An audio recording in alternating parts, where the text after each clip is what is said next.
Bonjour à tous, merci d'être revenus dans la salle. Alors, je vais demander s'il y a encore des personnes qui sont assises en hauteur de peut-être se rapprocher un petit peu pour qu'on soit dans un format un petit peu plus confidentiel. Ce matin, donc, on a commencé par découvrir quel était le fonctionnement du programme Erasmus+. Vous avez eu des projets pour vous inspirer, donc on espère que ça va contribuer à vous faire phosphorer pour avoir des idées ou pour conforter des idées que vous aviez pu avoir. Je salue aussi les personnes qui nous suivent à distance.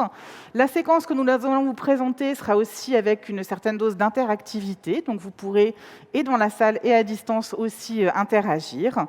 Voilà, cette envie d'Europe qu'on espère que vous avez les uns les autres, désormais, je pense que la question que tout le monde se pose, c'est très bien, j'ai une idée, comment est-ce que je la transforme en projet Erasmus+.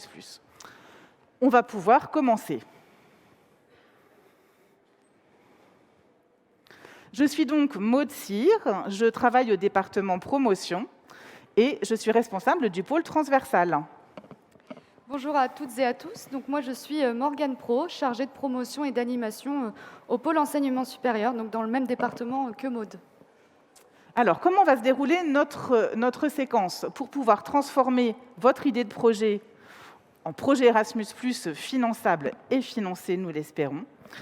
Cette séquence, les objectifs et les attendus en fait de cette séquence, c'est de pouvoir vous guider à travers un parcours qu'on va vous décrire, notamment parce que ce qui a été dit par mes collègues précédemment, c'est qu'au moment où vous avez un petit peu réfléchi à une équipe, réfléchi à une idée de projet, ce qu'il ne faut surtout pas faire, c'est directement vous lancer dans le formulaire de candidature.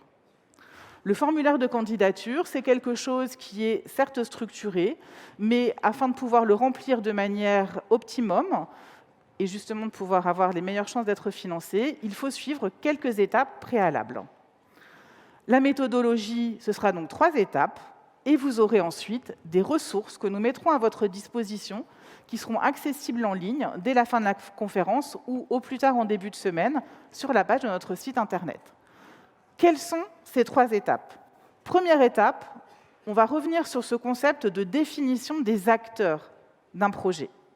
Deuxième étape, il va falloir définir une catégorie ou des catégories d'activités qui vont vous permettre de bien choisir le type de projet Erasmus+, le type d'action clé sur laquelle vous allez pouvoir vous engager. Enfin, comment définir le type de financement qui est le plus approprié pour pouvoir répondre à vos besoins. C'est ainsi que nous allons pouvoir commencer par la première étape. Voilà, donc la première étape, définir les acteurs de votre projet. Alors, quand on parle d'acteurs de votre projet, on pense à toutes les structures et toutes les personnes qui sont impliquées ou impactées par votre projet. L'intérêt derrière, c'est de déterminer le secteur éducatif auquel se rattache votre projet. Donc, c'est ce que vous ont présenté Aude et Lionel dans la séquence précédente. Je vous rappelle qu'il y a 4 secteurs éducatifs, donc l'enseignement scolaire, l'enseignement et la formation professionnelle, l'enseignement supérieur et l'éducation des adultes. Donc pour aborder cette étape, on va vous présenter une vidéo qui vous explique un peu les points clés pour définir les acteurs d'un projet, et on accueillera ensuite sur scène une témoin qui nous donnera des exemples d'établissements qu'elle a accompagnés dans le montage de projets Erasmus.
voilà pour ces quelques notions clés sur le concept d'acteur d'un projet. Donc ce qu'il faut retenir, c'est qu'il y a 3 grandes catégories d'acteurs d'un projet.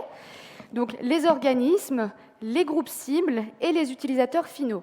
Alors on sait que ce n'est pas toujours évident de définir les acteurs de son projet, notamment si votre structure relève de différents secteurs éducatifs. Donc c'est par exemple le cas des lycées qui ont à la fois des classes de seconde, première, terminale et BTS.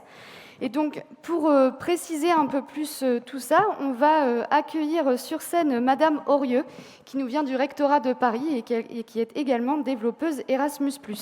Si vous voulez bien nous rejoindre.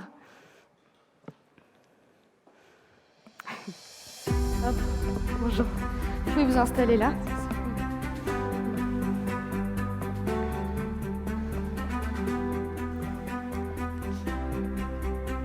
Alors, Madame Aurieux, merci déjà d'avoir accepté notre invitation et de venir témoigner pour nous. Donc, vous êtes adjointe au délégué académique aux relations européennes internationales et à la coopération, donc adjointe d'AREIC, auprès du rectorat de Paris, et vous êtes également engagée dans le réseau des développeurs Erasmus+, pour accompagner les candidats dans le montage de leur projet Erasmus. Alors, est-ce que vous pouvez nous présenter 2 exemples d'établissements que vous avez accompagnés et nous dire comment vous les avez aidés à identifier les acteurs de leur projet ? Oui. Alors bonjour. Donc je pense à 2 exemples en particulier, peut-être pour commencer l'exemple d'un collège. Donc en fait, là, dans ce cas, c'est un professeur d'EPS qui s'est rapproché de nous, donc au bureau Erasmus de l'Académie de Paris, avec en tête un projet. Lui avait déjà la pratique des activités de pleine nature et il avait envie d'ouvrir tout ça à l'échelle européenne. Donc on est parti de ce collège comme organisme.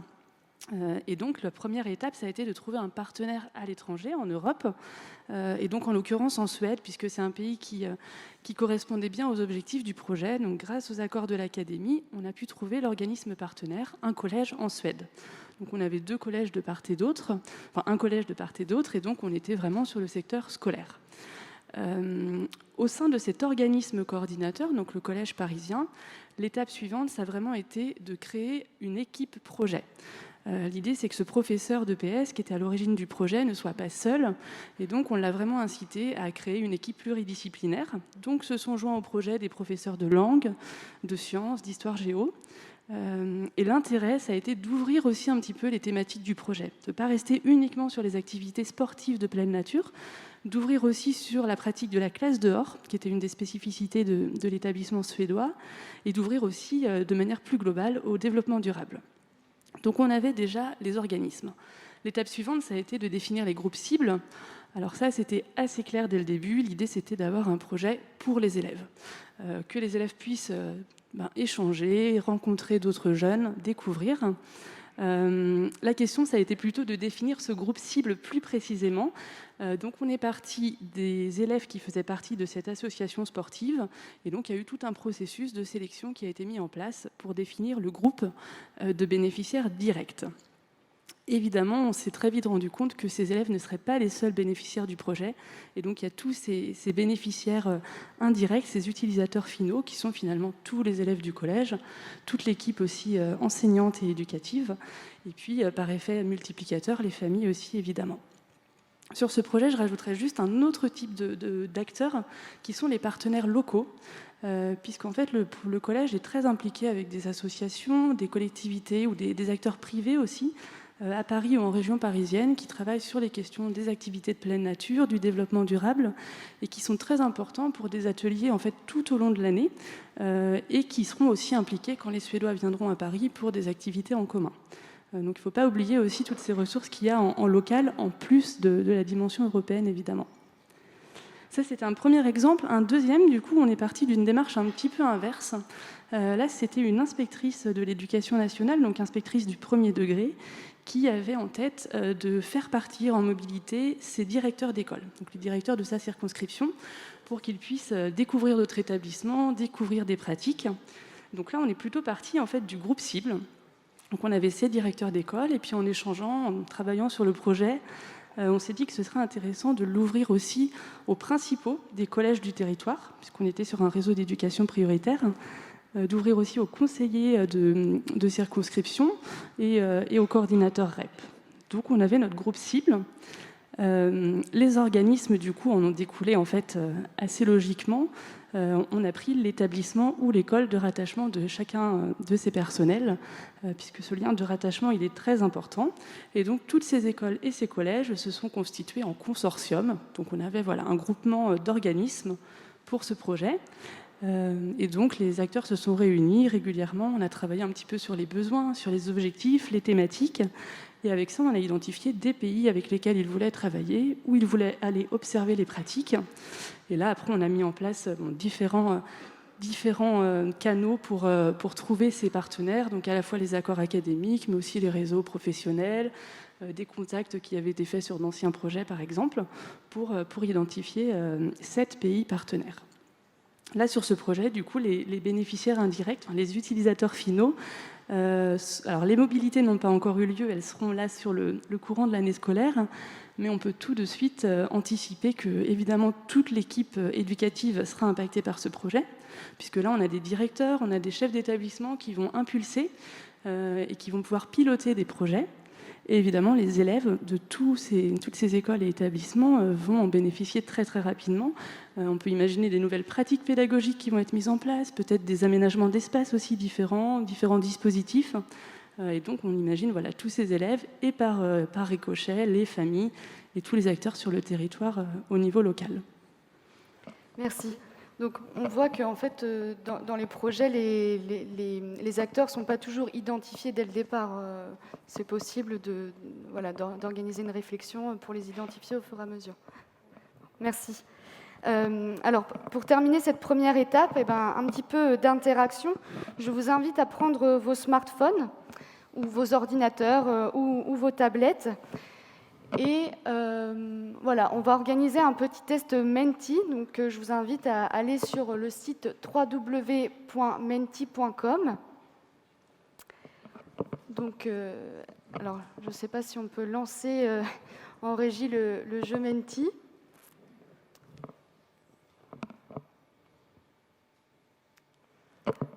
Voilà. Alors, donc, si vous êtes bien dessus, vous devez saisir le code qui s'affiche à l'écran. Donc, vous pouvez le voir tout en haut de la slide. Donc, c'est 72 76 59 04.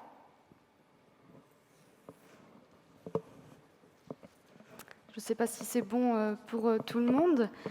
On va vous poser 2 questions un peu qui reprennent ce qu'on vient de voir sur la notion d'acteur de projet. Alors, la première question... Bon, et aussi, j'invite les personnes qui sont à distance à participer également. La première question, donc, je m'appelle Agathe, je pilote un projet Erasmus+ au lycée Jean Monnet. Je peux déposer le projet Erasmus+ au nom de Agathe the Power ou au nom du lycée Jean Monnet. Bon, ça va, je crois que c'est une réponse unanime. Ah, une personne sur Agathe the Power quand même qui s'est risquée. Donc, bon, en effet, la bonne réponse, c'est le lycée Jean Monnet. Pour déposer un projet Erasmus+, on ne peut pas déposer une candidature en individuel, donc en son nom propre, mais bien au nom de l'organisme auquel on est rattaché. Donc, on va passer à la deuxième question. Alors, une question facile. Je suis un personnel enseignant du lycée Jean Monnet. Pour Erasmus+, je fais partie d'un Lou Iceberg, Créplu Bigot ou groupe cible. Donc... Bon, c'est à peu près pareil. On est tous d'accord pour dire que le personnel enseignant est identifié comme le groupe cible. Donc voilà, c'est ce qu'on a vu dans la vidéo tout à l'heure. Dans les groupes cibles, il y a à la fois les personnels et les apprenants. Voilà. Bon, les réponses continuent d'augmenter, mais en tout cas, on reste d'accord sur la réponse. Je pense qu'on peut valider la première étape. On a vu la définition des acteurs du projet et on va maintenant passer à la deuxième étape. Maud, je te laisse la parole. Alors, on va déverrouiller, on va valider cette première étape avec la régie. Très bien, merci beaucoup. Et donc, on va pouvoir passer à l'étape 2. Donc, cette étape 2, c'est essentiel. Une fois que vous avez défini ces fameux groupes cibles, ce temps de réflexion qu'on vous a expliqué, que Madame Orieux vous a expliqué aussi, est vraiment très important. C'est-à-dire qu'il faut passer un petit peu de temps avec les autres personnes de votre groupe projet pour savoir comment vous déterminez les acteurs en fait, autour de votre projet, qui va en bénéficier de manière directe ou de manière indirecte.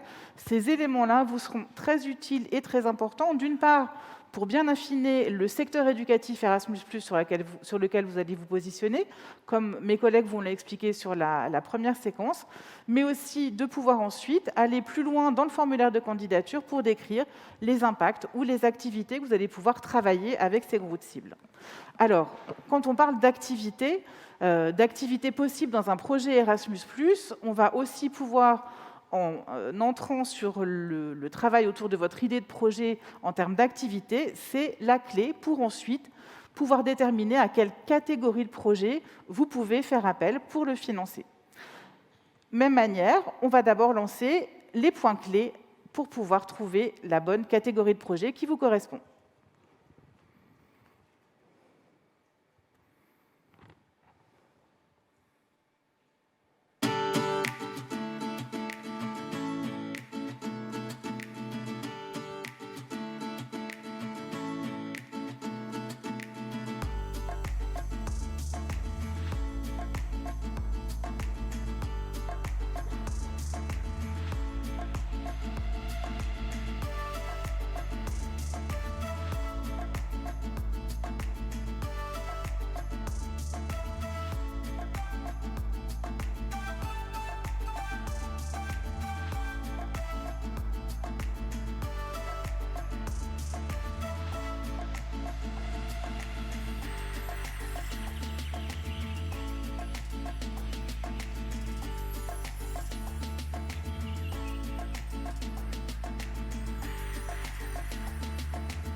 Merci, elle était dynamique celle-là.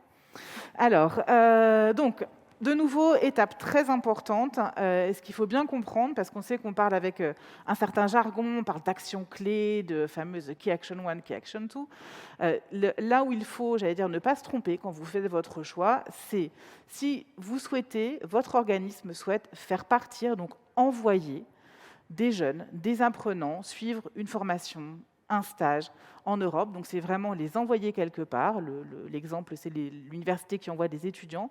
Vous êtes dans l'action clé 1. C'est l'action clé qui va permettre de faire partir des jeunes ou alors aussi des personnels pour suivre une formation courte, pour aller assister à un séminaire, pour aller aussi observer des collègues européens, parce que c'est vraiment très important, cette possibilité dans le cadre de l'action clé 1 pour les personnels. Alors, quand on dit personnel, on répète, mais on repense aussi à l'équipe projet de départ de tout à l'heure présentée par Laura et Lionel. Ça peut être bien sûr les enseignants, les pédagogues, mais aussi éventuellement, vous pouvez tout à fait envisager le fait de pouvoir faire partir votre agent comptable, qui peut aller aussi observer dans un autre établissement, dans un autre pays européen, comment se passe la gestion financière pour pouvoir s'inspirer les personnels administratifs de la même manière. C'est vraiment quelque chose de très vaste et ça dépend de ce que vous avez envie de faire, de quels sont les acteurs du projet et vos groupes cibles.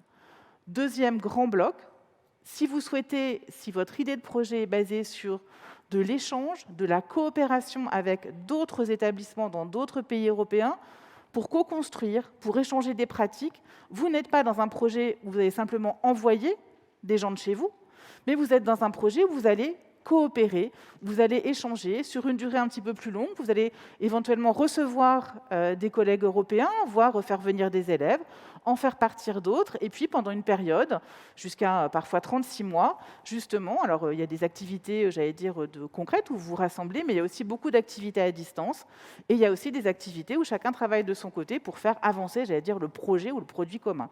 C'est donc l'action clé 2, tout ce qui concerne la coopération. On vous a présenté les deux, au sein des projets de coopération, 2 types de projets de coopération. Il en existe d'autres, un peu plus complexes, que vous pourrez découvrir sur notre site internet. Alors, très bien, action clé 1, action clé 2. Madame Morieux, je vais revenir vers vous pour vous demander comment est-ce que vous pourriez illustrer, vous aussi, à travers les projets ou les structures, les établissements que vous avez accompagnés, est-ce qu'il a parfois été difficile pour eux de se positionner sur l'un ou sur l'autre?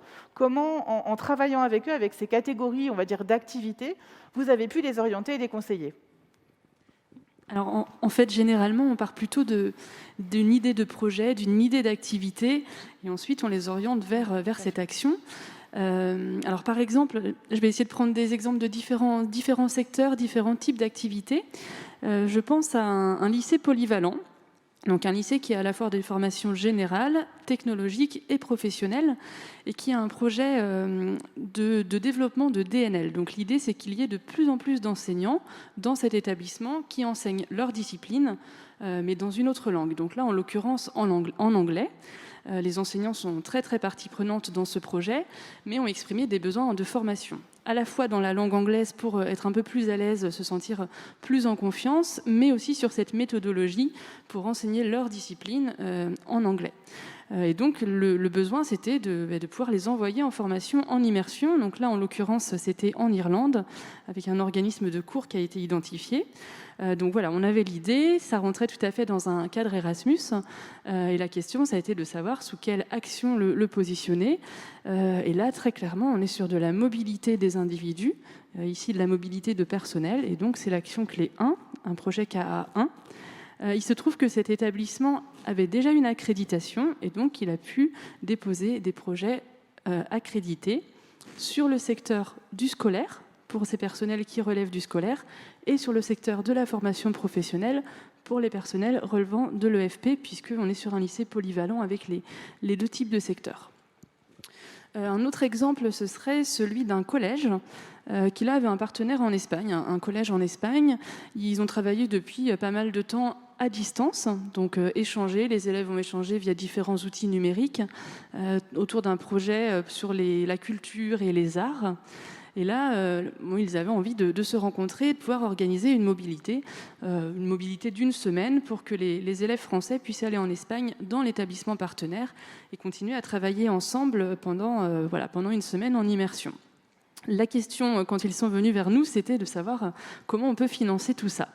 Donc on les a orientés vers Erasmus+, qu'ils ne connaissaient pas du tout, c'était tout nouveau pour cet établissement. Et donc on a regardé un petit peu les différentes options. Et là, dans ce cas, on est quand même resté sur le volet plutôt K1, le volet d'action clé 1, en considérant que c'était de la mobilité d'individus, les élèves français, qui allaient se déplacer en Espagne. Donc sur le secteur scolaire.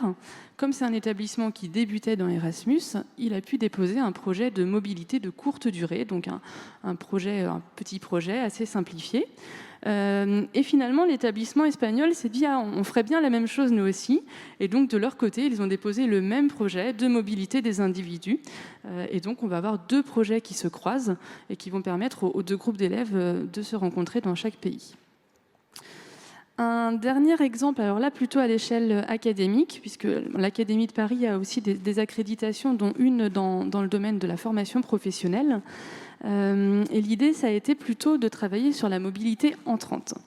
Donc on a là un consortium qui s'est créé autour de lycées professionnels dans les métiers de l'hôtellerie et de la restauration. Et l'idée avec ce projet, c'est de faire venir des professionnels ou des enseignants à Paris, dans ces établissements-là, pour dispenser des cours, pour assurer des workshops sur leurs pratiques professionnelles. Donc là, par exemple, ce matin même, dans un lycée à Paris, on a des enseignants italiens qui sont là et qui assurent toute la matinée un workshop sur l'huile d'olive. L'idée, c'est de donner à ces élèves un complément en fait, à leur formation qui ne serait pas forcément dans leur programme, mais de bénéficier de ces partenariats européens pour avoir des compétences complémentaires. Le gros intérêt aussi de ces mobilités entrantes, c'est que ça touche quand même beaucoup plus d'élèves et ça permet à des élèves qui ne pourraient peut-être pas se déplacer d'avoir quand même ce petit bout d'Europe qui vient dans l'établissement et de leur donner cette envie peut-être de se déplacer plus tard ou en tout cas de voir ce qui se passe ailleurs. Voilà, donc là ce projet, lui, il est clairement sur le secteur de la mobilité, entrante certes, mais porté par un organisme français. Et on est sur de la mobilité, donc volet 1, KA1, action clé 1. Voilà pour un petit panorama. Merci beaucoup, donc c'est vraiment très intéressant. Donc on a aussi cette possibilité un petit peu spécifique dans les projets de mobilité de pouvoir faire venir de façon ponctuelle des intervenants extérieurs. Donc voilà, et ça permet de participer aussi, je pense, à la notoriété de l'établissement, de pouvoir faire venir des pointures un petit peu, ou des spécialistes qu'on n'a pas en France, et donc à participer aussi à cette ouverture et à donner le goût, que ce soit pour les élèves, mais je pense aussi que ça peut profiter aux enseignants qui échangent avec leurs pairs. Complètement. Enfin, généralement, les enseignants, du coup, se disent « Ah oui, c'est possible », et donc je noue des contacts, et peut-être que, alors moi aussi, je pourrais aller dans cet établissement observer les pratiques, ou alors développer un autre projet pour mes élèves, parce que c'est toujours plus facile quand on connaît les partenaires quand même. Bien évidemment.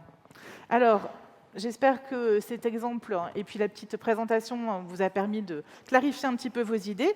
On va vérifier tout ça donc avec la prochaine série de questions sur menti.com. Alors, de nouveau, prenez vos tablettes. On reste sur le même site avec le même code, www.menti.com, le code 72 76 59 04. La régie, c'est parti.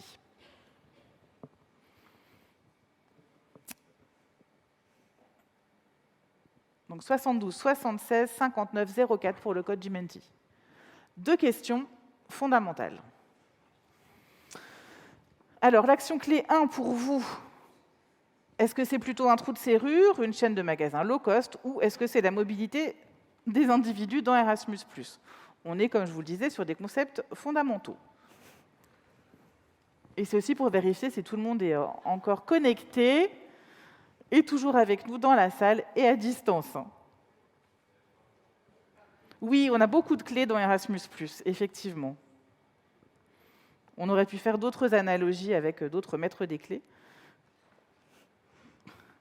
Donc voilà, évidemment, dans le cadre du jargon ou du vocabulaire Erasmus+, une action clé 1, c'est celle qui est liée à la mobilité des individus. Bravo à tous.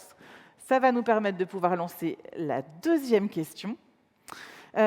Toujours dans nos noms de code, dans la catégorie coopération entre organismes ou institutions, est-ce que c'est plutôt Bond, James Bond, ou Monde, Raymond, ou alors action clé 2 ?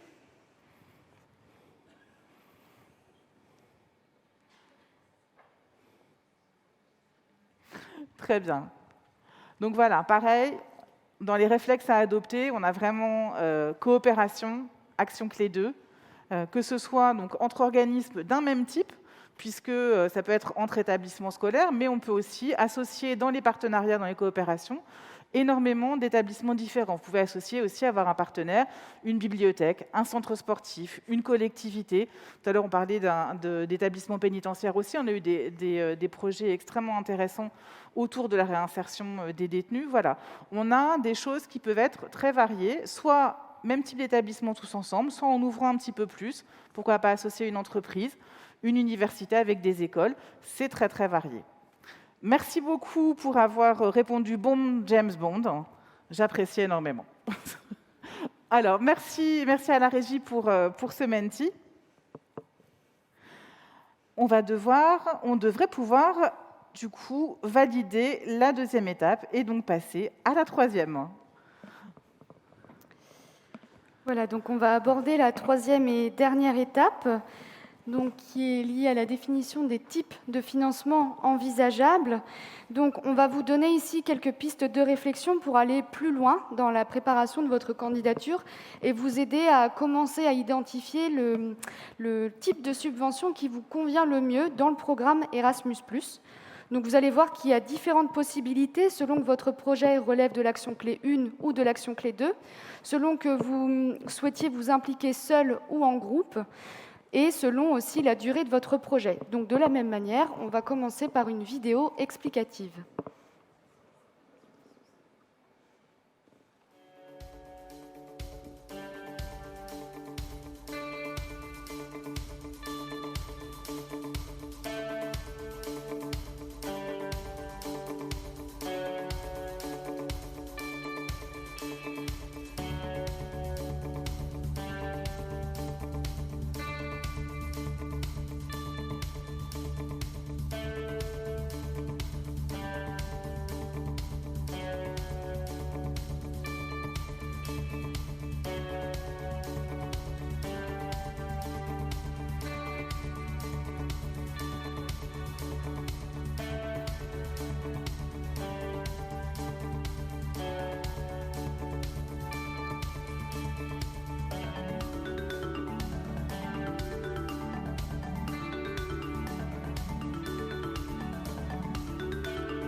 Donc voilà pour les quelques notions clés sur le type de financement sur lequel vous pouvez candidater. Donc pour résumer, si vous avez un projet de mobilité, donc action clé 1, vous pouvez vous lancer seul ou en consortium, c'est-à-dire au sein d'un groupe d'établissement. Vous pouvez vous projeter sur du long terme ou sur du court terme.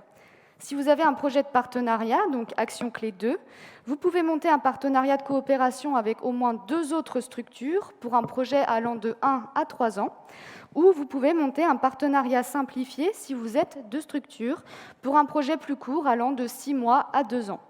Donc ce qu'il faut retenir, c'est qu'il existe vraiment différents types de projets Erasmus+, et que votre idée trouvera forcément sa place dans le programme Erasmus, selon ce qui vous convient le mieux.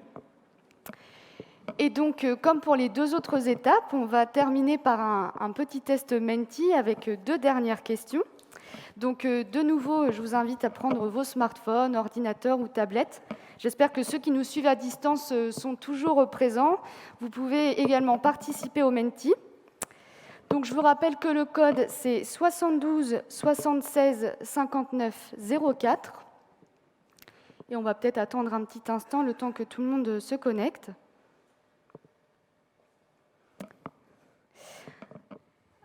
Alors, on peut peut-être lancer la première question. Donc, est-ce que je dois obligatoirement demander une accréditation pour obtenir un financement Erasmus+?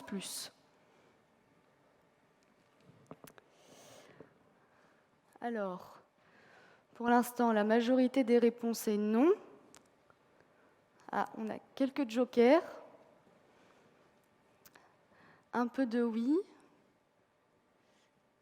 Mais voilà, la réponse principale, c'est non, et c'est évidemment la bonne réponse. Tous les financements Erasmus+ ne sont pas conditionnés à l'obtention d'une accréditation. Seuls les projets de mobilité de longue durée dans les secteurs de l'enseignement scolaire ou de l'enseignement de la formation professionnelle ou de l'éducation des adultes sont soumis à accréditation préalable. Donc voilà, ce n'est pas obligatoire pour tous les types de financement. Et donc on peut passer à la deuxième question.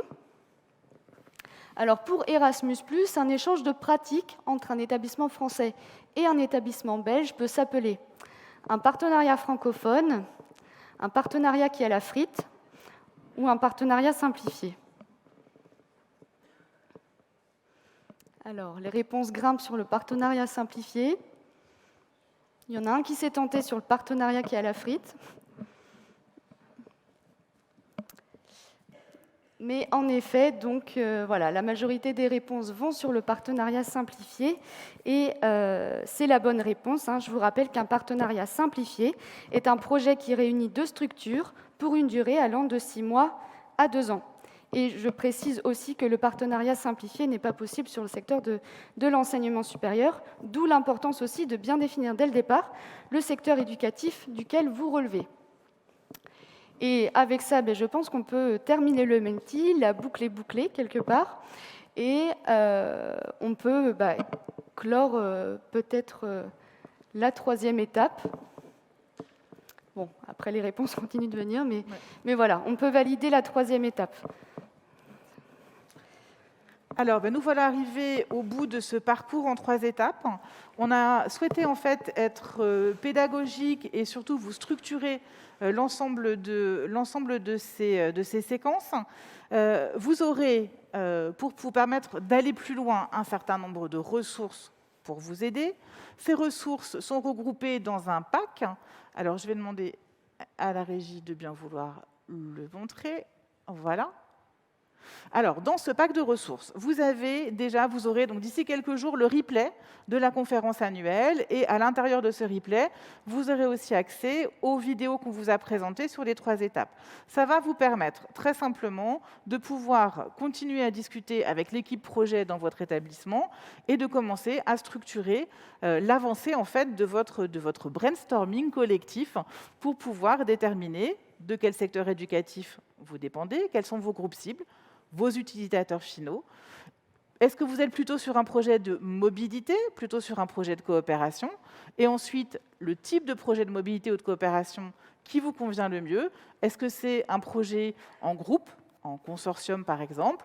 Est-ce que vous vous lancez individuellement? Est-ce que vous voulez plutôt avoir des mobilités un petit peu pour tester, projet de mobilité de courte durée, ou alors intégrer un consortium accrédité ou vous-même demander une accréditation parce que vous souhaitez mettre en place un projet sur un long terme et vous avez la volonté en fait de faire partir régulièrement et souvent vos élèves ou vos personnels.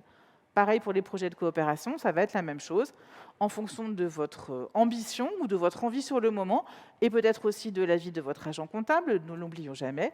Il est très important, le gestionnaire et aussi le chef d'établissement. Vous allez pouvoir en fait configurer selon votre envie. Alors, dans les ressources on ne va pas les passer, mais à l'intérieur, vous avez de développer son projet. Vous pourrez avoir accès à les liens vers des projets pour vous inspirer. Vous avez aussi accès, dans développer son projet, à une petite fiche mémo. Ça va vous permettre de prendre en note, justement, de définir ensemble, en collectif, quels sont les acteurs, quel est l'objectif de votre projet, quels sont les résultats que vous voulez obtenir et quelles sont les activités. C'est un petit peu un moyen mémotechnique qui vous permet ensuite de passer à la candidature. Pour viser un projet de qualité, les ressources qu'on vous met à disposition, c'est notamment les points clés liés à l'évaluation. Quels sont les éléments en fait, que vont regarder les évaluateurs et en priorité, les éléments fondamentaux qui sont communs, j'allais dire, à l'ensemble des candidatures Erasmus+. Candidater, on vous renvoie vers la plateforme principale de l'agence, qui est la plateforme Mon Projet Erasmus+, où vous avez accès par fiche action, dans le cadre des différentes actions clés, à la procédure de candidature. Quand les candidatures sont ouvertes, vous avez accès au formulaire, ainsi qu'à un certain nombre de conseils. Dernier point, et là je vais demander à la régie de bien vouloir l'activer pour trouver de l'aide. Sur monprojet.erasmusplus.fr, les bons conseils. Vous avez aussi, intéressant, des questions fréquentes qui sont mises à jour régulièrement, que ce soit sur des questions liées, j'allais dire, à la technicité d'un formulaire de candidature ou des interrogations communes que les différents candidats peuvent avoir sur le positionnement sur un secteur ou un autre ou sur certaines règles de gestion. Enfin, pour vous aider, vous pouvez aussi contacter les gens qui sont capables de vous accompagner en fait, sur votre territoire. Alors, si vous dépendez en fait, du secteur enseignement scolaire, n'hésitez pas surtout à vous rapprocher des équipes au sein des rectorats, au sein des DAREIC. C'est leur mission de venir vous aider, vous accompagner. Madame Aurieux, je vous remercie vraiment parce que vous illustrez aussi très bien la compétence et puis la disponibilité aussi voilà, d'une équipe DAREIC pour les établissements d'une académie. Vous avez en fait l'équivalent dans l'ensemble des académies françaises qui sont aussi couplées dans certains lieux par des enseignants référents au sein des établissements qui sont aussi là pour initier en fait, les projets et accompagner des projets. Après, soyez aussi, si vous faites partie d'une fédération, n'hésitez pas à voir s'il n'y a pas un chargé Europe, un chargé international au sein de votre fédération. Voilà, la même chose au niveau des CFA, au niveau des CCI ou des chambres de métiers et d'artisanat. Il y a souvent un référent Europe qui a été formé par l'agence et qui pourra vous orienter et vous accompagner sur la démarche projet. Les développeurs Erasmus+ au sein de votre territoire sont les personnes que je viens de citer et puis un certain nombre d'autres que vous pourrez découvrir et que vous pourrez aller contacter si vous le souhaitez. Voilà, sur cette séquence de ressources, c'est terminé. Et ce que j'aimerais maintenant, vraiment, c'est pouvoir vous donner la parole. On a beaucoup parlé toute cette matinée, vous nous avez beaucoup écoutés. On espère que voilà, vous avez quand même cogité. Alors peut-être que ça a remis en question certaines de vos approches et on espère que vous avez surtout beaucoup de questions. Alors nous avons 2 hôtesses que je ne vois pas, mais qui doivent être par là et qui vont du coup, si vous levez la main, vont s'approcher de vous et vous donner le micro. Alors je vois une petite main qui se lève ici et je suppose une hôtesse ou un hôte qui est là, regardez là. Voilà. Bonjour, Raïssa Lassine de l'ENS Louis Lumière. J'ai une question. Nous, on a déjà la charte Erasmus+. En revanche, on a un nouveau projet en clé A2. Est-ce qu'il faut en plus l'accréditation ou la charte suffit? Rappelez-vous la question du Menti. L'accréditation, en fait, est réservée aux établissements qui relèvent des secteurs éducation des adultes, enseignement scolaire et formation professionnelle, quand ils veulent se lancer dans de l'action clé 1 pour des projets de randonnée, c'est-à-dire des projets sur le long terme avec beaucoup de mobilité. En tant qu'établissement d'enseignement supérieur, vous n'avez qu'une seule obligation, c'est d'avoir la charte Erasmus enseignement supérieur, qui est votre sésame pour pouvoir participer à l'ensemble des actions Erasmus+. Alors, hop, une autre question ici. Oui, bonjour. Voilà, tout à l'heure, vous avez mentionné le fait qu'on pouvait faire venir des formateurs de l'étranger pour donner et animer des ateliers au sein de nos structures. Est-ce qu'il y a réciprocité dans ces cas-là? Parce que là, ça rentre dans une action de mobilité clé 1. C'est bien ça? Oui. Il n'y a pas de réciprocité? Non, il n'y a pas forcément de réciprocité. On est vraiment sur l'ADN de l'action clé 1. Alors, c'est 99% de l'action clé 1, on envoie des gens. C'est des individus, c'est ce que vous expliquiez très bien tout à l'heure. Voilà, on décide d'envoyer des apprenants ou des personnels, et on a aussi la possibilité, dans une moindre mesure en termes de volume financier aussi, de pouvoir faire venir une personne ou plusieurs pour enseigner, échanger avec ses collègues. Voilà, mais on n'est pas obligé de renvoyer en fait. Tout ce qui est ces fameux échanges envoi-accueil et de co-construction, vraiment sur un objet, on est sur les partenariats. Alors, je vais donner la parole à la personne en blanc qui est juste là. Bonjour. Bonjour. Voilà, alors nous, on veut organiser un congrès pour la European Students' Union, donc le syndicat des mouvements étudiants européens. Et donc, on organise un congrès à Paris pour élaborer ensemble différents documents clés et notamment sur les universités européennes. Donc, si j'ai bien compris, dans la mesure où on relève de l'éducation supérieure, on ne peut pas candidater à un partenariat simplifié pour cet événement. Non. D'accord. Du coup, plus... Je te laisse continuer à répondre ou tu veux... Non, en effet, les partenariats simplifiés, c'est pour tous les autres secteurs sauf l'enseignement supérieur. Voilà. Après, il y a des petites exceptions, mais de ce que vous dites, je ne pense pas que ça rentre dans les cases du partenariat simplifié. D'accord, merci. Je voulais juste vérifier. Merci. Alors, je vais essayer de voir s'il n'y a pas de l'autre côté de la salle aussi des questions, parce que pour l'instant, je prends que... Ah ben voilà, tout au fond là-bas, la dame sur... Voilà. Bonjour. Bonjour. Établissement formation supérieure, des mobilités de stage. Et c'est la première fois que j'ai une demande de mobilité de stage de la part d'un apprenti. On n'est pas CFA, on travaille avec un CFA hors les murs. Si le CFA hors les murs n'est pas accrédité, n'est pas charté Erasmus, est-ce que nous qui le sommes, nous pouvons accompagner le montage du dossier de l'étudiante? Alors, oui, tout à fait. Enfin, dans ces cas-là, c'est vous qui organiserez la mobilité et c'est vous qui demanderez du coup aussi la candidature pour des fonds liés à la mobilité. D'accord. Si jamais le CFA, si je découvrais qu'il était charté, est-ce que ce serait à lui de le faire? Oui, alors après, il faudrait voir en détail quelles sont les relations exactement entre votre établissement et le CFA. Elles sont bonnes. Non, mais je veux dire, le type de partenariat que vous avez, si c'est un CFA peut-être du coup hors les murs ou si... Oui. D'accord. Voilà. Je vous propose en fait, parce que là on est sur un point un petit peu technique et un cas particulier, peut-être de continuer à en discuter à la pause. Très bien, merci. Merci. Alors, est-ce que sur mon côté gauche, il y a encore des questions? Non, je repasse par là. Ah, monsieur avec le t-shirt rayé. Oui, bonjour. Je travaille pour une collectivité territoriale et on a la gestion de conservatoires.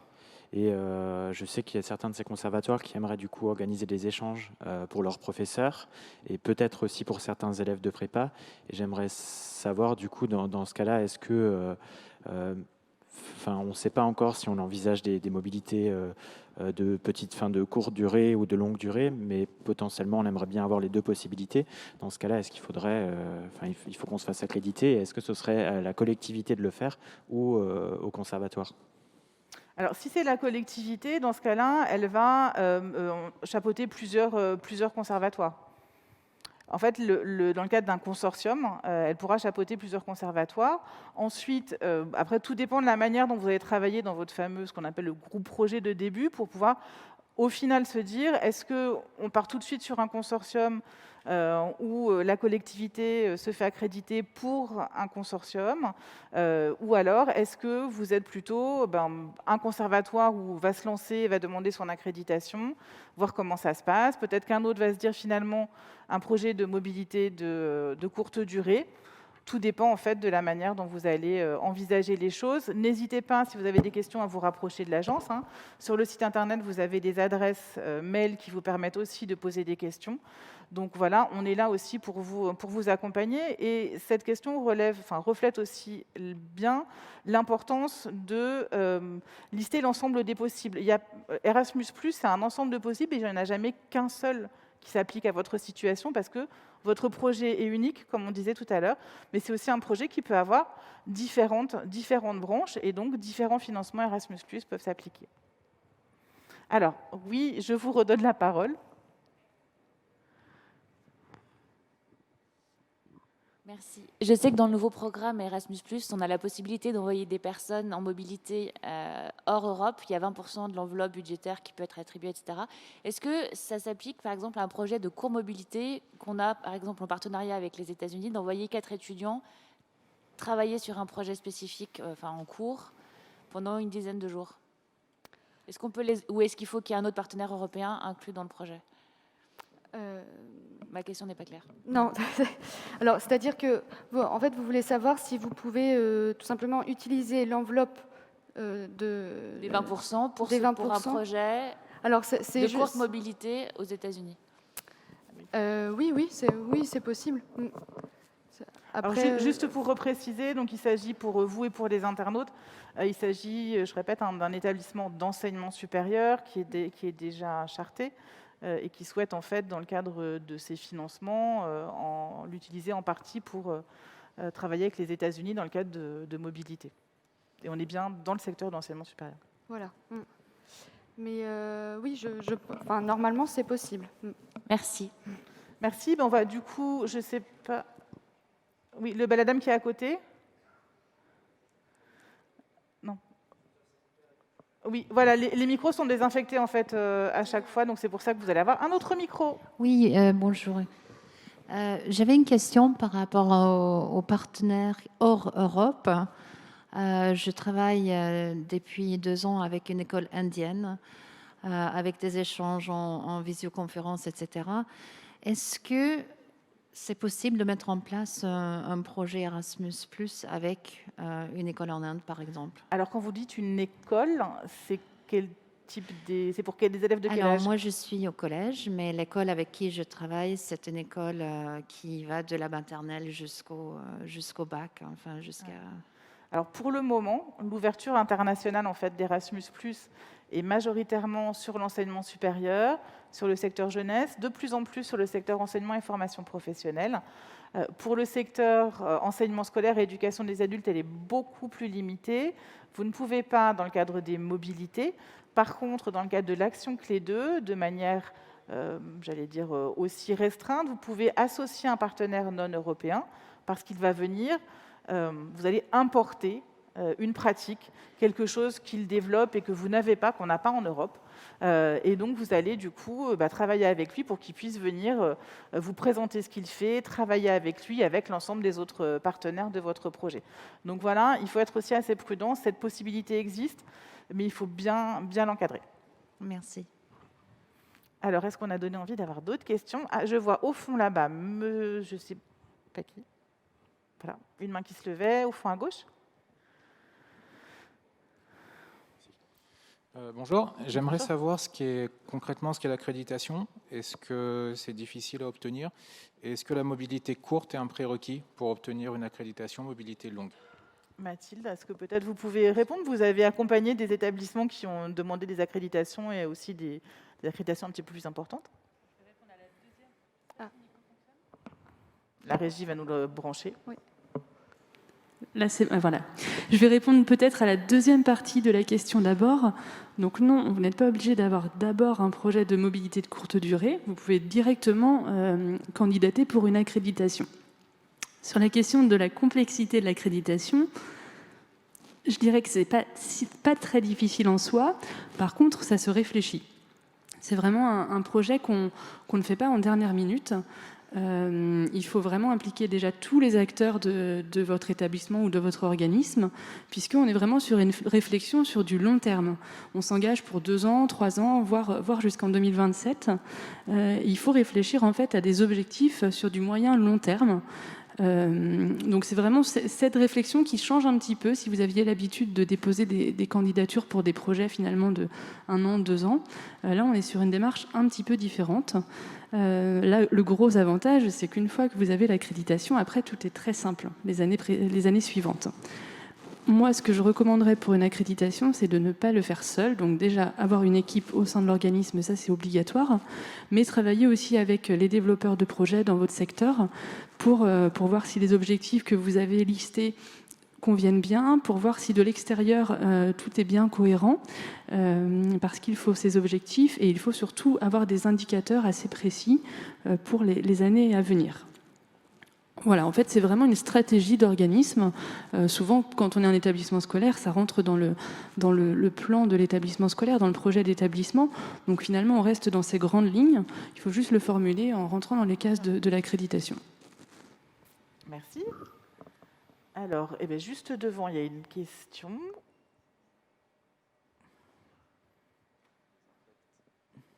Oui, bonjour. Bonjour. Je représente une école d'art et design donc à Valenciennes. Et ma question rejoint la question de la dame sur les mobilités hors Union européenne, parce que j'ai beaucoup d'étudiants qui me demandent d'une part soit des stages hors Union européenne, donc comment je peux mettre en place, et si je peux mettre en place des financements, et d'autre part des partenariats avec des écoles, donc sous quelles conditions et quels sont les critères de partenariat avec des écoles hors Union européenne. Je vais prendre la question du coup. Alors première chose, pour les établissements hors Europe, déjà ils n'ont pas besoin d'obtenir la charte Erasmus pour l'enseignement supérieur. Ça c'est réservé aux pays du programme, donc ce que vous ont présenté nos collègues plus tôt ce matin. Ensuite, sur les conditions précises du partenariat, il n'y a pas de critères vraiment sélectifs là-dessus. Ça, c'est vraiment à votre entière liberté de définir les conditions du partenariat. Quand vous allez ensuite déposer la candidature, vous devrez juste signer ce qu'on appelle un accord interinstitutionnel entre votre établissement et le vôtre et votre partenaire. Dans cet accord, vous allez un peu lister les conditions sur lesquelles vous vous accordez sur le nombre de mobilités, etc. Mais après, oui, pour la question de votre étudiante, c'est possible de faire une mobilité hors Europe, d'avoir une subvention Erasmus. Et évidemment, après, il y a des conditions. Comme ça, sans connaître précisément la situation de votre établissement, c'est dur de répondre plus précisément, mais en tout cas, c'est possible. Et pour les stages aussi, donc oui. Ça rentre, d'accord, ok. Oui. Merci. Alors, au sein des établissements culture, vous avez des référents au sein du ministère que je vous invite à contacter. Et il y a aussi ma collègue Annabelle Villiers-Coul, qui est sur le corner citoyenneté européenne, et je crois que c'est le corner démocratique. Vie démocratique. Je ne suis pas très bonne sur. Je crois que c'est le corner qui est de ce côté, il me semble. Voilà. Donc n'hésitez pas à aller la voir. Elle connaît très bien justement les établissements et les accompagne régulièrement, les établissements de la culture. Alors, il me semble que j'ai vu d'autres mains, madame devant, et puis après je passerai sur le côté.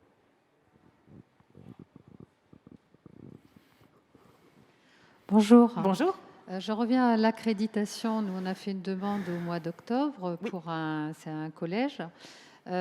Si jamais on n'a pas l'accréditation au mois de février, est-ce qu'on peut immédiatement se tourner vers un K1 de courte durée? Oui. Immédiatement. Immédiatement, bravo, exactement. On peut imaginer pouvoir partir en 2022-2023. Oui, les projets de mobilité de courte durée, en fait. La date de dépôt, alors j'ai un trou de mémoire, je crois que c'était mi-février, quelque chose comme ça, ce qu'on a passé tout à l'heure. 23 février, je crois. Oui, voilà, ça doit être autour du 23. Donc oui, vous pouvez, au cas où votre accréditation ne soit pas acceptée, ou finalement que ce soit un type de projet que vous souhaitiez pour vous lancer, un petit peu voir au sein de votre établissement, ou parce que vous n'avez pas une volonté d'avoir des projets de grande ampleur, commencer par déposer ce projet-là, et les mobilités peuvent commencer à partir de juin. Oui. Voilà, donc madame, vous aviez une question aussi. Oui, j'ai une question. Un organisme qui envoie des étudiants apprendre des langues à l'étranger depuis longtemps, mais c'est pas une école et c'est pas une fac, etc. Elle fait juste de les envoyer et elle a des accords avec des écoles à l'étranger. Il faut que vous soyez plus précise. Un organisme de quoi? Qui aide les étudiants à aller à l'étranger. Elle organise qui ne délivre pas de diplôme. Elle ne délivre pas de diplôme, elle aide juste à faire... C'est une association qui aide à partir en voyage. Oui, voilà. Ok. Donc elle ne relève pas spécialement du secteur enseignement, puisque c'est pas une... Et qu'est-ce qu'on peut faire? Plein de choses, mais en tout cas, alors il y a deux choses. Je sais qu'on a enregistré, mais... et que j'ai mon directeur adjoint qui est à côté. Mais grosso modo, les projets Erasmus+, et les mobilités Erasmus+, l'objectif principal, c'est pas d'aller apprendre les langues, en fait. C'est un effet secondaire connexe. C'est pour aller... renforcer ses compétences techniques, professionnelles. Pour un étudiant, par exemple, un étudiant en droit qui va passer 6 mois en Finlande, l'objectif, c'est d'aller en fac de droit. Alors, effectivement, il va améliorer ses compétences en anglais, éventuellement en finnois aussi, bien évidemment. Mais voilà, donc Erasmus+ n'est pas fait pour financer des cours de langue stricto sensu. Alors, l'apprentissage des langues en fait partie, bien évidemment. Donc voilà. Ensuite, par rapport à ce que cette association, ce qu'on pourrait par contre imaginer, puisqu'elle est forcément dans la pédagogie, si elle organise des événements, des possibilités linguistiques, par contre, elle pourrait très bien envisager un partenariat, un projet de coopération, un partenariat, pour travailler avec des structures homologues, et pourquoi pas en associant aussi des établissements d'enseignement, sur la pédagogie, c'est-à-dire comment travailler sur d'autres manières d'enseigner, comment préparer des jeunes au départ, alors quels qu'ils soient, éventuellement aussi, le grand public, parce que cette notion d'apprentissage des langues, c'est aussi important pour différents métiers, différentes situations de la vie. Donc voilà, dans cette manière-là, il est tout à fait envisageable que cet organisme puisse prendre part au programme Erasmus+. Alors, il me semble que j'avais vu encore une ou deux mains se lever, ou alors tout le monde a super faim. Hop, voilà, madame. Ou monsieur. Pardon. Oui, bonjour. Ah, monsieur, pardon. Ma question porte sur le secteur scolaire et le privé. Dans quelle mesure une entreprise qui développerait une solution numérique d'apprentissage dans le scolaire, en cycle 2, peut bénéficier d'un projet Erasmus+, dans la mesure où il permet la mise en relation d'établissements de différents pays? Quelle est la dimension européenne du projet ? C'est quelque chose qui permet des sortes de duels, si vous voulez, entre différentes classes de différents établissements de pays européens.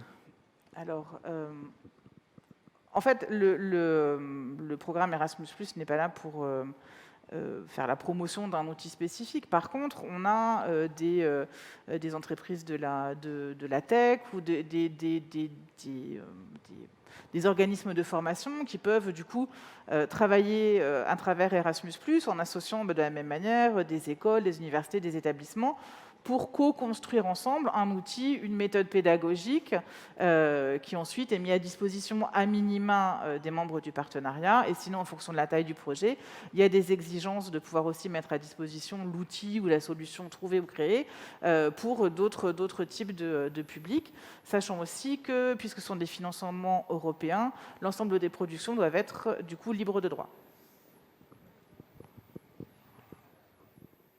Et je crois que j'ai encore vu une main, ou alors je suis numéro. Ah non. Non. C'est bon. Alors on a un petit peu épuisé les... Ah non, les questions. Merci. Merci beaucoup. Peut-être que je vais laisser aussi Mathilde, si vous voulez redonner un dernier conseil ou voilà pour les participants. Il faudra me réactiver le micro. C'est bon. C'est bon ? Alors, un conseil on est beaucoup revenu dessus depuis ce matin, mais le conseil vraiment principal, c'est de travailler en équipe. Mais je pense en équipe vraiment élargie, c'est-à-dire que l'idée peut émaner d'une personne, d'un enseignant, peu importe, mais vraiment impliquer vos collègues. Sur le secteur scolaire ou enseignement, en tout cas, impliquer la direction, impliquer le gestionnaire, on en a parlé tout à l'heure, mais c'est vraiment primordial, l'impliquer dès l'idée du projet, dès la candidature, et en parler aussi. Ne pas rester en fait juste dans l'équipe projet, mais ne pas hésiter à en parler avec des développeurs, avec les personnes au rectorat, qui vont pouvoir vous apporter des conseils pour améliorer la candidature, pour peut-être la rediriger. Souvent, on se rend compte que c'est assez riche parce que finalement, on n'avait pas pensé qu'on pouvait aussi faire ça, ou qu'on pouvait aussi élargir sur cette thématique-là.